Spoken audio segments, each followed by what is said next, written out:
Share मार्केटमध्ये investment करायचा विचार करताय तर त्यासाठी आजचा व्हिडिओ हा खूप जास्त इम्पॉर्टंट आहे। तर शेअर मार्केटमध्ये इन्व्हेस्टमेंट करून आपल्याला कशा रीतीने छान प्रकारे प्रॉफिट कमवता येऊ शकतो, इन्व्हेस्टमेंट करून आपण आपली वेल्थ कशा प्रकारे वाढवू शकतो आणि शेअर मार्केटमध्ये इन्व्हेस्टमेंट करण्याचे फायदे कोणते कोणते आहेत ते आजच्या लेक्चरमध्ये आपण जाणून घेऊयात। नमस्कार, मी सुधाकर मुळे आपल्या सर्वांचं स्वागत करतो ट्रेड गुरु युट्यूब चॅनलमध्ये। तर बघूया आज बेनिफिट्स ऑफ इन्व्हेस्टमेंट। ठीक आहे, तर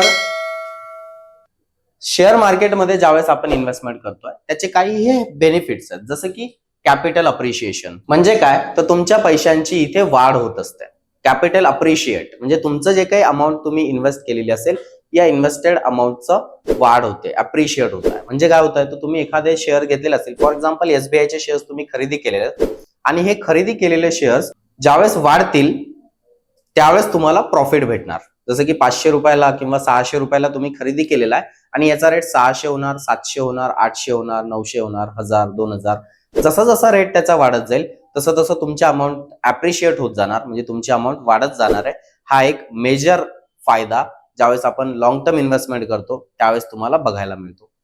त्यानंतर आहे लिक्विडिटी। लिक्विडिटी म्हणजे काय, तर खूप लोकांना प्रश्न पडतो की लिक्विडिटी म्हणजे काय। ऐकायला थोडासा अवघड शब्द आहे, पण लिक्विडिटी म्हणजे आपण याला कधीही खरेदी करू शकतो आणि कधीही विकू शकतो। याला कोणत्याही प्रकारचे बंधन नाहीये किंवा कोणत्याही प्रकारचं लॉक इन नसतं। ठीक आहे, जसं की आपण एखादा FD केलाय, FD केल्यानंतर तुम्हाला जसं की 1 वर्षाचं लॉक इन आहे, तुम्ही इन्शुरन्स करताय त्यावेळेस तुम्हाला 15-20 वर्षांसाठीचं लॉक इन असतं, 10 वर्षांसाठीचं लॉक इन असतं। त्यानंतर तुम्ही बॉन्ड्स मध्ये इन्व्हेस्टमेंट करताय, 1-2 वर्षांसाठी तुम्ही लॉक इन पिरियड मध्ये असता। तसं इथे काही नाहीये। इथे तुम्ही ज्यावेळेस इन्व्हेस्टमेंट करणार त्यावेळेस तुम्हाला कोणत्याही प्रकारचं लॉक इन नसतं। तुम्ही कितीही दिवसांसाठी किंवा किती दिवसांसाठी तुम्ही इन्व्हेस्टमेंट करू शकता। तुम्ही आज जर शेअर खरेदी केला तर तुम्ही आजच्या आज विकूही शकता किंवा 1 महिन्याने विका, 1 वर्षाने विका, 50 वर्षांनी विका, डिपेंड करतं तुमच्यावरती। म्हणजे लिक्विडिटी याच्यासाठी फुल आहे। तुम्हाला कधीही जरी पैशांची गरज पडली तर तुम्ही तुमचे शेअर्स विकून तुमचा पैसा इनकॅश करू शकता आणि तुमची गरज भागवू शकता। त्याच्यामुळे लिक्विडिटी फुल असल्यामुळे खूप लोकांची पसंती आहे की शेअर मार्केटमध्ये इन्व्हेस्टमेंट करायला पाहिजे। बाकी ठिकाणी तुम्हाला लिक्विडिटी नसते। त्यानंतर आहे डिव्हिडंड। बघा, डिव्हिडंड हा जो आहे हा लॉंग टर्म इन्व्हेस्टमेंट जे लोक करतात किंवा डिलिव्हरी बेस्ड इन्व्हेस्टमेंट जे लोक करतात त्यांच्यासाठी डिव्हिडंड हा भेटत असतो। डिव्हिडंड म्हणजे काय, तर डिव्हिडंडला मराठीमध्ये बोलतात लाभांश। जो काही कंपनीला लाभ होणार आहे किंवा जो काही कंपनीला प्रॉफिट होणार आहे त्या प्रॉफिट मधला एक हिस्सा किंवा एक अंश तुम्हाला त्यातला दिला जातो, त्यालाच बोलतात डिव्हिडंड। आता हा जो डिव्हिडंड तुम्हाला दिला जातो हा दिला जातो तुमच्या फेस व्हॅल्यू वरती। फेस व्हॅल्यू म्हणजेच मूळ किंमत जी त्या शेअरची असेल ते असतं फेस व्हॅल्यू। जनरली तुम्ही जर एखाद्या कंपनीचा डिटेल चेक करत असाल फंडामेंटल्स मध्ये त्यावेळेस तुम्हाला त्या कंपनीची फेस व्हॅल्यू दिसते। जसं की रिलायन्स म्हणून एक कंपनी आहे, रिलायन्स कंपनीचं जर फेस व्हॅल्यू आपण बघितलं तर 10 रुपयाचा फेस व्हॅल्यू रिलायन्स कंपनीचा आहे। म्हणजे रिलायन्स कंपनीची मूळ किंमत 10 रुपये, ठीक आहे, आणि लोकांनी वाढवलेली किंमत जवळपास 2200-2300 रुपयाच्या आसपास आहे। म्हणजे काय, तुम्ही जेवढं कमी किंमत आहे तेवढ्या हिशोबाने तुम्हाला डिव्हिडंड इथे मिळणार आहे। जसं की जर कंपनीने ठरवलं की आम्ही या वर्षी 10 किंवा 100% डिव्हिडंड देणार आमच्या कस्टमर्सला, तर 100% शेअर व्हॅल्यूचा 100% नाही तर तुमच्या फेस व्हॅल्यूचा 100% इथे तुम्हाला द्यावा लागतो। जसं की फेस व्हॅल्यूचा 100% म्हणजे 10 रुपयाचा 100% किती होतात, 10च रुपये होतात। म्हणजे पर शेअर तुम्हाला 10 रुपयाचा डिव्हिडंड या ठिकाणी दिला जातो। म्हणजे काय, तर जर तुमच्याकडे 100 शेअर्स असतील तर 100 × 10 म्हणजे 1000 रुपयाच्या आसपास तुम्हाला डिव्हिडंड हा मिळतो, राईट। त्याच्यामुळे लॉंग टर्म इन्व्हेस्टमेंट जर केली तर हा डिव्हिडंड तुम्हाला भेटतो। तर डिव्हिडंड म्हणजे मलाई आहे, म्हणजे जे काही शेअर्स असेल त्या शेअर्सच्या व्यतिरिक्त तुमचं एक इन्कम असतं डिव्हिडंड थ्रू इन्कम। खूप सारे काही लोक आहेत ज्यांनी 1990, 1995च्या साली इन्व्हेस्टमेंट केलेली होती आणि त्या लोकांचा आज करोडोने पैसा बनलेला आहे, कोट्यावधी ते लोक झालेले आहेत आणि या लोकांना डिव्हिडंड आणि बोनसच येतात करोडभर रुपये वर्षभरामध्ये। म्हणजे एवढा जास्त डिव्हिडंड त्यांना भेटतो की ते लोक ऐशोआरामात त्यांची जीवन जगतायत। तर असं तुम्हाला डिव्हिडंडही भेटू शकतील लॉंग टर्म जर इन्व्हेस्टमेंट तुम्ही करताय तर। त्यानंतर बोनस। बोनस म्हणजे काय, तर जसं की काही कंपन्या 1:1, 2:1, 1:2, 5:1, 10:1 अशा रेशो मध्ये तुम्हाला बोनस हा डिक्लेअर केला जातो। मग हा जो बोनस आहे हा बोनस आपल्याला कंपन्या देतात ज्या कंपन्या प्रॉफिटमध्ये असेल त्याच कंपन्या, राईट। डिव्हिडंडही ज्या कंपन्या प्रॉफिटमध्ये त्याच कंपन्या तुम्हाला डिव्हिडंड देणार। तसंच बोनसचं पण आहे, कंपनीला जर वाटलं की आपल्याला आपल्या कंपनीचे शेअर्स वाढवायचे आहेत तर कंपनी बोनस म्हणून शेअर देते. आता भरपूर लोकांच्या डोक्यात हे असेल की बोनस देतात म्हणजे काय करतात, तर माझ्याकडे 1000 रुपयाचा शेअर असेल ना, तर मला आणखी 1000 रुपयाचा शेअर मिळेल. शक्य नाहीये. 1000 रुपयाचा जर तुमच्याकडे एक शेअर असेल तर तुम्हाला 500 रुपयाचे 2 शेअर देतात. म्हणजे एका शेअरच्या बदल्यात तुम्हाला 2 शेअर मिळतात 500 रुपयाचे. व्हॅल्युएशन सेमच राहतं, पण इथे तुमची फेस व्हॅल्यू चेंज होत नाही.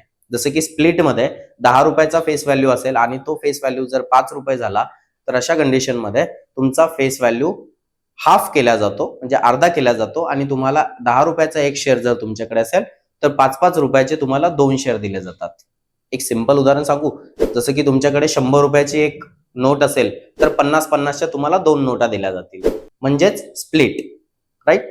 पण इथे तसं नाही आहे. इथे तुमची प्राइस जी आहे ती प्राइस हाफ होत आहे. जसं की तुमच्याकडे 1000 रुपयाचा एक शेअर असेल आणि तुम्हाला 500 रुपयाचे 2 शेअर दिले जातील. व्हॅल्युएशन तुमचं सेम राहील, पण इथे तुमचा फेस व्हॅल्यू चेंज होणार नाहीये. फेस व्हॅल्यू पूर्वी 10 होता 1000 रुपये प्राइस असताना, आता सुद्धा तुमचा फेस व्हॅल्यू 10 रुपये असणार 500 रुपये प्राइस असताना. याचा बेनिफिट काय, तर बेनिफिट तुम्हाला डिव्हिडंड मिळण्यासाठी याचा बेनिफिट जास्तीत जास्त मिळतो. म्हणजे जो डिव्हिडंड तुम्हाला पूर्वी एका शेअर वरती मिळणार होता, तोच डिव्हिडंड आता तुम्हाला 2 शेअर वरती मिळणार आहे. फेस व्हॅल्यू वरती डिव्हिडंड हा भेटत असतो. तर अशा रीतीने तुम्हाला बोनसचा सुद्धा फायदा या ठिकाणी मिळतो. जे लॉंग टर्म इन्व्हेस्टर्स असतील त्यांनाच आपण जनरली डिव्हिडंड आणि बोनस हा देत असतो, कंपन्या देत असतात. बघा, जो व्यक्ती त्यांच्याकडे लॉंग टाइम पासून आहे आणि त्याने जर डिव्हिडंड, कंपनीने जर प्रॉफिट कमवला, म्हणजे कंपनीचं असं म्हणणं असतं की यांनी आमच्याकडे लॉंग टर्म पासून इन्व्हेस्टमेंट केलेली आहे, यांना हा डिव्हिडंड देणार. जर समजा कंपनीने आज डिव्हिडंड डिक्लेअर केला आणि मी आज जर शेअर खरेदी केला तर मला डिव्हिडंड मिळेल का? नाही. तर तुमच्याकडे पूर्वीपासून तो शेअर घेतलेला पाहिजे, त्याच वेळेस तुम्हाला तो डिव्हिडंड आणि बोनस हा भेटणार आहे. त्यानंतर तुमचं टॅक्सही इथे सेव्ह होतात. जनरली तुम्ही टॅक्स सेव्हिंगसाठी काही स्कीम्स वगैरे युज करत असाल तर त्या ठिकाणी तुमचं टॅक्सही सेव्ह होतं. लोन फॅसिलिटी, तुम्ही तुमचे शेअरचे मॉर्गेज सुद्धा ठेवू शकता. जसं की 10 लाख रुपयाचे शेअर्स माझ्याकडे असतील तर त्याच्यावरती तुम्हाला मॉर्गेज ठेवून लोन सुद्धा घेता येतं. का? कारण की शेअर्स ही आपली एक प्रॉपर्टी आहे आणि ती प्रॉपर्टी जर आपण गहाण ठेवली किंवा मॉर्गेज ठेवले तर त्याच्यावरती आपल्याला लोन सुद्धा घेता येतं. तसंच इथे सुद्धा आहे. इथे तुम्ही तुमचे शेअर्स गहाण ठेवायचे, ज्या काही फायनान्शियल कंपन्या असतील यांच्याकडे मॉर्गेज ठेवायचे. मॉर्गेज ठेवून तुम्ही त्याच्यावरती लोन घेऊ शकता. अशा प्रकारे हा सुद्धा बेनिफिट तुम्ही मिळवू शकता. त्यानंतर राईट शेअर्स म्हणजे जसं की पूर्वी रिलायन्स कंपनीने असं सांगितलं होतं की रिलायन्स कंपनीने एक रिलायन्स पार्टली पेड एक शेअर काढलेला. जसं की रिलायन्स कंपनीच्या शेअरची प्राइस होती 1900 रुपये आणि पार्टली पेड शेअरची प्राइस होती 1200 रुपये. तर जवळपास जर ज्या व्यक्तीकडे रिलायन्स कंपनीचे 10 शेअर्स असतील 1900 रुपयांनी, अशा व्यक्तीला एक शेअर दिला जाईल 1250 रुपयाच्या आसपास. ठीक आहे. म्हणजे काय, तर डिस्काउंट मध्ये हा तुम्हाला शेअर मिळणार आहे. 500-600 रुपयाच्या आसपास डिस्काउंट मिळेल एका शेअर वरती. तर अशा रीतीने राईट इश्यू सुद्धा कंपनी काढतात आपले शेअर्सच्या क्वांटिटी वाढवण्यासाठी. त्यानंतर वोटिंग राईट्स, जे काही कंपनीचे बोर्ड ऑफ डायरेक्टर्स असतील, जे काही बॉडी मेंबर्स असतील, यांना वोटिंग करण्याचे सुद्धा राईट्स तुमच्याकडे असतात. का? कारण की तुम्ही त्या कंपनीचे पार्टनर आहात, तुम्ही त्या कंपनीचे शेअर होल्डर आहात, तुम्ही त्या कंपनीचे भागीदार आहात. त्याच्यामुळे तुम्हाला वोटिंग करण्याचं सुद्धा राईट्स या ठिकाणी असतात. म्हणजे बघा, मी एक जरी कंपनीचा शेअर, एका कंपनीचा शेअर, एक शेअर जरी मी बाय करत असेल ना, तरी मी त्या कंपनीचा मालक आहे. मला सांगा, रिलायन्स सारखी कंपनी आपण आता सध्याच्या स्थितीला चालू करू शकतो का? नाही. का? कारण की रिलायन्सचं मार्केट कॅपिटल खूप जास्त आहे, खूप जास्त. आपल्या पिढ्या त्याच्यामध्ये जातील, पण आपल्याकडनं एवढी मोठी कंपनी स्थापन करणं होणार नाही. पण आपण जर त्या कंपनीचे जर शेअर्स खरेदी केले, म्हणजे मी त्या कंपनीचा भागीदार बनलोय, म्हणजे ती कंपनी माझ्यासाठी काम करते. म्हणजे जे काही वर्कर्स काम करतात ते मी लावलेले आहेत असा त्याचा अर्थ होतो. म्हणजे जे काही आपण इन्व्हेस्टमेंट करणार ती इन्व्हेस्टमेंट त्या कंपनीमध्ये जाणार आणि आपण त्या कंपनीचे भागीदार बनल्यानंतर आपल्याला प्रत्येक गोष्टीचे राईट्स त्या ठिकाणी मिळणार आहे.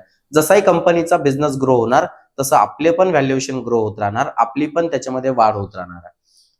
त्यानंतर एजीएम प्रेझेन्स, जे काही अॅन्युअल जनरल मीटिंग्स असतात याच्यामध्ये प्रेझेन्स राहण्याचं सुद्धा तुम्हाला इन्व्हिटेशन असतं किंवा याच्यामध्ये प्रेझेंट राहू तुम्ही शकता. आणि हे सगळे फायदे जे आहेत, हे सगळे फायदे तुम्हाला कधी मिळतील? ज्यावेळेस तुम्ही लॉंग टर्म इन्व्हेस्टमेंट करताय. शॉर्ट टर्म इन्व्हेस्टमेंट वरती या सगळ्या फायदे तुम्हाला भेटत नाहीत. का? कारण की इंट्राडे ट्रेडिंग मध्ये आपण शेअर आज घेतो, आजच्या आज विकतो.